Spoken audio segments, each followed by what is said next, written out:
تیز تیز سائیکل کے پیڈل پر پڑتے اس کے پاؤں اس کا سانس بھی پھلا رہے تھے۔ ماتھے پہ ہلکے سے پسینے کے قطرے نمودار تھے۔ آنکھوں میں کچھ پریشانی تھی۔ بار بار اپنی کلائی پر بندھی گھڑی پر نظر ڈال رہی تھی اور کبھی انگلینڈ کے شہر برائٹن کی اس شفاف سڑک پر جس پر اس کی سائیکل کے پہیے پر رفتاری سے چل رہے تھے۔ گیلے بالوں میں جیسے ہی ڈرائر کی ہوا پڑی وہ اوپر کو اٹھے تھے۔ برش سے ان کو بڑے سلیقے سے اس نے اوپر کیا تھا۔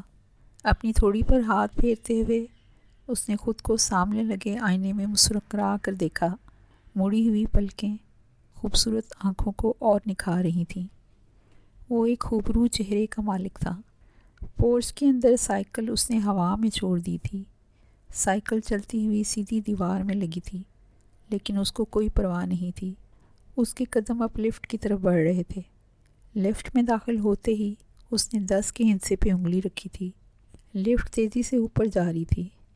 لفٹ سے باہر نکل کر اب وہ لمبی گیلری میں تیز تیز چلتے ہوئے ایک فلیٹ کے سامنے رکی تھی۔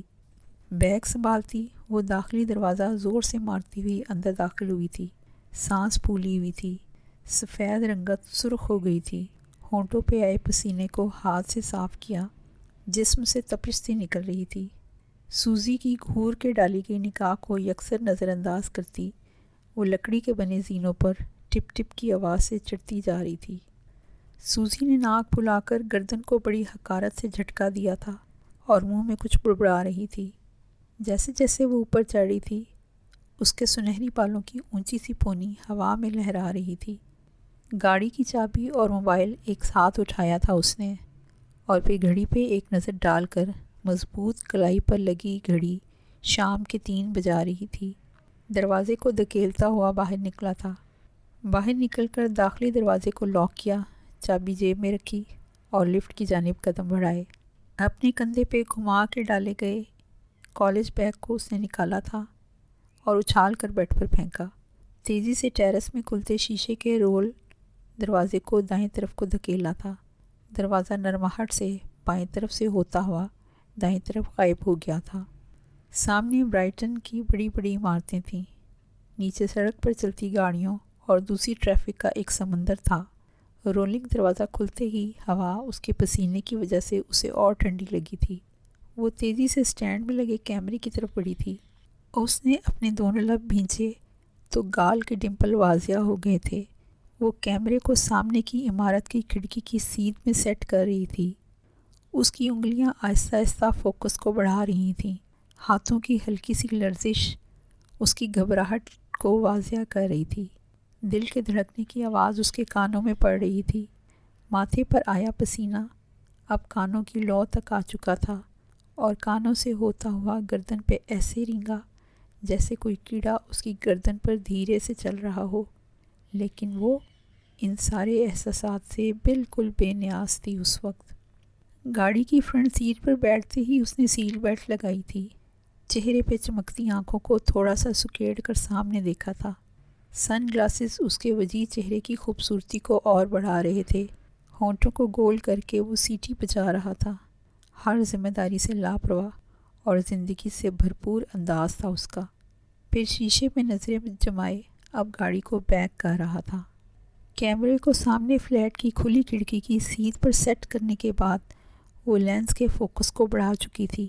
اپنی آنکھ کو بند کیے دوسری آنکھ سے وہ کھڑکی کے پار کا منظر صاف دیکھ رہی تھی۔ بڑی عمر کا 50 سال کے لگ بھگ وہ شخص خباثت سے اس 14 سالہ بچی کی طرف بڑھ رہا تھا۔ اس نے اپنی مٹھی زور سے بند کی جیسے ضبط کے آخری مقام پر ہو۔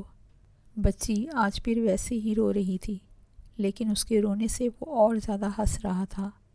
اس کی انگلیاں فوکس کو دھیرے دھیرے اور بڑھا رہی تھیں۔ بار بار وہ اپنے ہونٹوں کو اپنے دانتوں سے جکڑ جکڑ کے چھوڑ رہی تھی، جو اس کے اندر ہونے والی بے چینی کا واضح ثبوت تھی۔ ہر دفعہ جب وہ ہونٹ دانتوں سے باہر نکالتی ان پر ایک لالی ظاہر ہو کر غائب ہو جاتی۔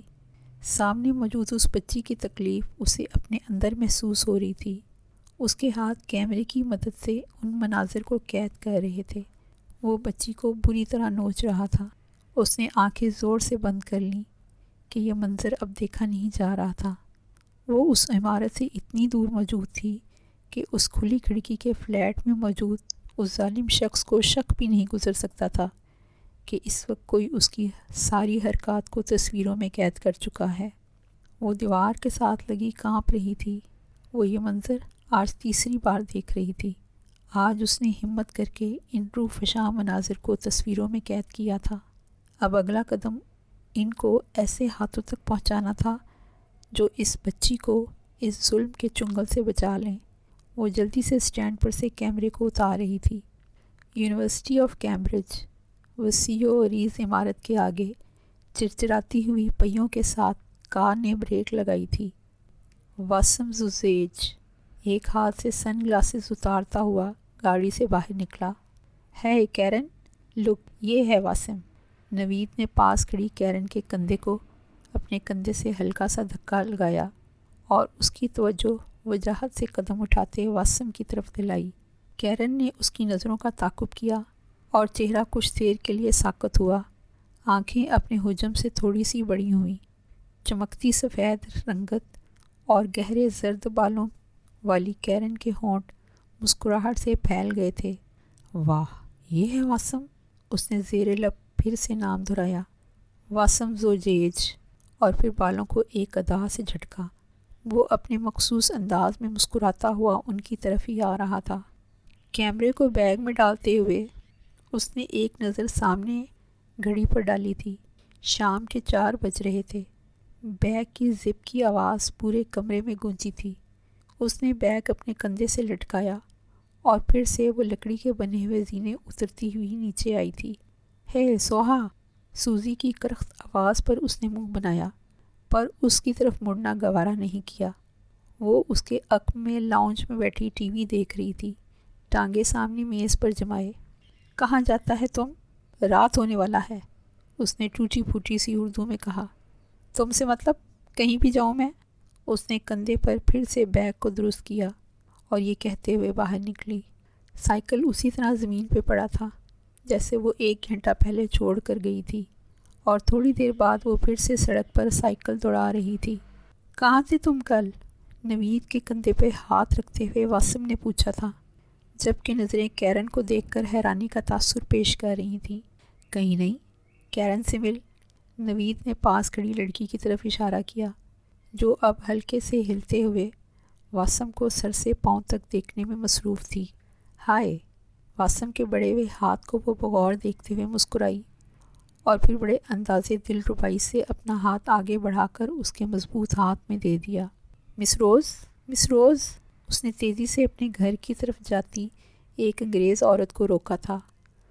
مڑنے کے بعد وہ بحرانی سے سوہا کی طرف دیکھ رہی تھی۔ مجھے آپ سے بات کرنی ہے۔ سوہا کا سانس پھولا ہوا تھا۔ اس نے اپنے ہاتھوں سے سائیکل کے ہینڈل کو مضبوطی سے پکڑتے ہوئے کہا، جب وہ انگلینڈ آئی تھی وہ 13 سال کی تھی۔ اب 6 سال بعد وہ بہت اچھی انگلش بول رہی تھی۔ میں آپ کو نہیں جانتی؟ وہ اب بھی حیرانی سے سوہا کی طرف دیکھ رہی تھی۔ اس کے بازو سے بیگ لٹک رہا تھا، ہاتھوں میں پکڑے تھیلے سے سبزی نظر آ رہی تھی۔ اس کا مطلب تھا وہ آفس سے واپسی پر اب گھر لوٹ رہی تھی۔ میں بھی نہیں جانتی آپ کو۔ اب سوہا کا سانس تھوڑا بحال ہو گیا تھا۔ سوہا بار بار اپنے خشک ہوتے ہونٹوں پر زبان پھیر رہی تھی اور اس عورت کے حیران ہوتے چہرے کو دیکھ رہی تھی۔ تو تمہیں مجھ سے کیا بات کرنی ہے؟ وہ حیرانی سے کندھے اچکاتی ہوئی بولی۔ سوہا نے اپنے 2 ہونٹوں کو منہ کے اندر ایسے دبایا کہ اس کے گالوں پہ پڑنے والے گڑے واضح ہو گئے۔ DT7؟ سوہا نے تھوڑے جھجکتے ہوئے اس کے فلیٹ کا نمبر بتایا تھا۔ یس، روز نے تھوڑا متوجہ ہوتے ہوئے کہا، میرا ہی گھر ہے۔ آپ میرے ساتھ یہاں بیٹھ سکتی ہیں کیا؟ سوہا نے پاس ہی سڑک پہ لگے بینچ کی طرف اشارہ کرتے ہوئے روز کو کہا۔ وہ کوئی بھی جواب دینے کے بجائے پرتجسس سی شکل بنا کر بینچ کی طرف چل پڑی۔ یہ کون ہے؟ سوہا نے اپنے کیمرے کی اسکرین پر روز کی آنکھوں کے آگے کی۔ اسکرین پر وہی آدمی تھا، میرے اسٹیپ فادر ہیں یہ۔ وہ اب اور حیران ہو کر اس کی طرف دیکھ رہی تھی، جبکہ سوہا اب کیمرے پر ہاتھ چلاتی ہوئی اگلی تصویر نکال رہی تھی۔ اور یہ کون ہے؟ اس نے اسکرین پھر سے روز کی آنکھوں کے سامنے کی۔ یہ میری سسٹر ہے، مجھ سے چھوٹی۔ وہ گھر ہوتی ہے، پر تم کہنا کیا چاہتی ہو؟ کہاں سے لی ہیں یہ تصاویر تم نے؟ وہ ایک ہی سانس میں بول رہی تھی اور غصے سے بینچ سے اٹھ کر اب اس کے سر پر کھڑی تھی۔ سوہا نے اب پھر سے لب بھینچتے ہوئے اس کے سامنے کیمرہ کر دیا تھا۔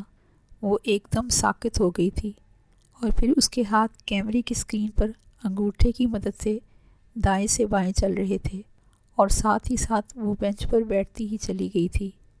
اس کے ہاتھوں کی لرزش اس بات کی گواہ تھی کہ وہ پہلے اس بارے میں بالکل نہیں جانتی تھی۔ سوہا 3 دن پہلے اپنے نئے کیمرے کا زوم چیک کر رہی تھی ٹیرس پر رکھ کر، جب اس کی نظر سامنے فلیٹ کی کھلی کھڑکی پر رک گئی تھی اور اس کے ہاتھ کانپ گئے تھے۔ دل بند سا ہونے لگا تھا۔ آج 6 سال بعد اسے وہی لمحات پھر سے یاد آ گئے تھے جن کو وہ بار بار اپنے ذہن سے جھٹکتی رہتی تھی۔ میں نے ہمیشہ اس ذلیل انسان کو اپنا سکا باپ سمجھا۔ میری بہن بچپن سے بیمار رہتی ہے، میں اکیلی کمانے والی ہوں۔ روز زور زور سے رونے لگی تھی اور ساتھ ساتھ بول رہی تھی۔ اس کا چہرہ کرب سے سرخ ہو چکا تھا۔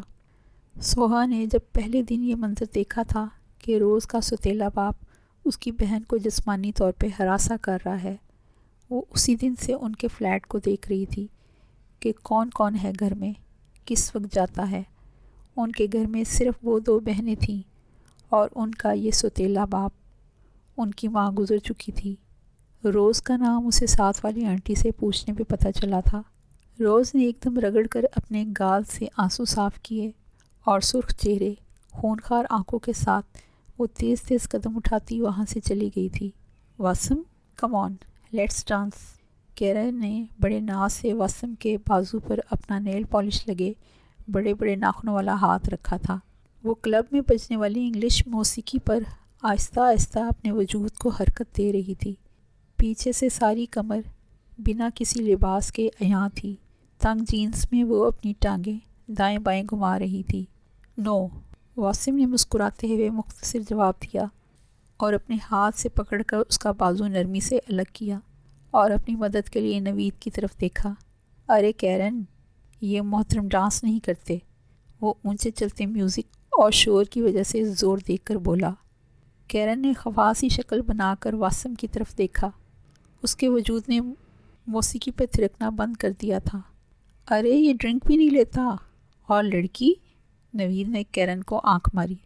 لڑکی سے تو کوسوں دور بھاگتا ہے، وہ کہا لگا رہا تھا۔ کیرن منہ کھولے کھڑے اس خوبصورت نوجوان کی طرف دیکھ رہی تھی جس کے آگے پیچھے یونیورسٹی کی لڑکیاں منڈلا رہی تھیں۔ اپنے نام کے مطلب کتنا وہ خوبرو نوجوان تھا، اور وہ خود بھی تو ایک ہی دن میں اس پر فدا ہو گئی تھی۔ وہ بڑے آرام سے سافٹ ڈرنک کے سپ لے رہا تھا، چہرے پر دلکش مسکراہٹ سجائے۔ اس نے کیرن کی سوالیہ نظروں کے جواب میں ہاں میں سر ہلایا تھا۔ باقی 2 چیزوں کا تو پتہ نہیں، لیکن مجھ سے دور نہیں رہ پاؤ گے۔ وہ بڑے انداز سے اپنی لٹ گول گول گھما رہی تھی۔ کیا ضرورت تھی تم کو اسے پاکستان یہاں بلانے کی؟ سوزی اکبر پر برس رہی تھی۔ سوہا ایک طرف بے نیازی سے کھڑی تھی اور اس کا منہ چنگم چبانے میں مصروف تھا۔ بیٹی ہے میری، یہاں نہیں رہے گی تو پھر کہاں رہے گی؟ اکبر بھی جھنجھلا کر بولا تھا۔ اس نے سامنے رکھی چاولوں کی پلیٹ میں چمچ زور سے مارا تھا۔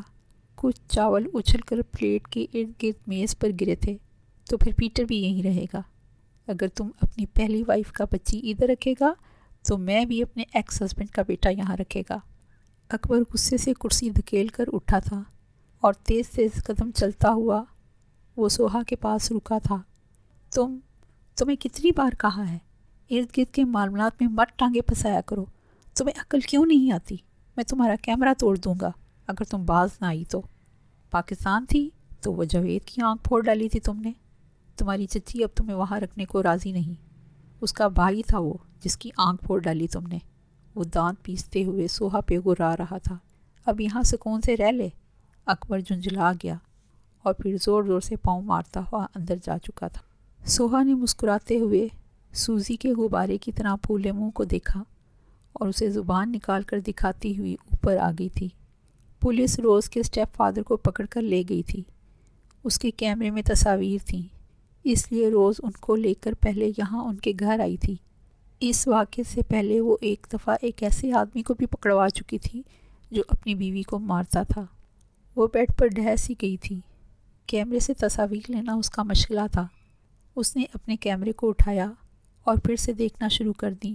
اس کی آنکھوں کی پتلیاں ان تصاویر کا عکس دکھا رہی تھیں اور ذہن میں اس کی خود کی چیخیں تھیں، چھوڑیں، مجھے چھوڑیں۔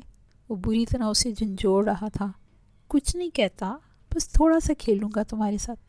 اچھا دیکھو، وہ خباثت سے اس کے بازو کو پکڑ کر اپنی طرف کھینچ رہا تھا۔ دیکھو، ارحم کا انکل ہوں تو تمہارا بھی ہوا نا، ادھر آ کے میرے پاس بیٹھو۔ وہ اسے پچکار رہا تھا۔ نہیں، آپ گندے انکل ہیں۔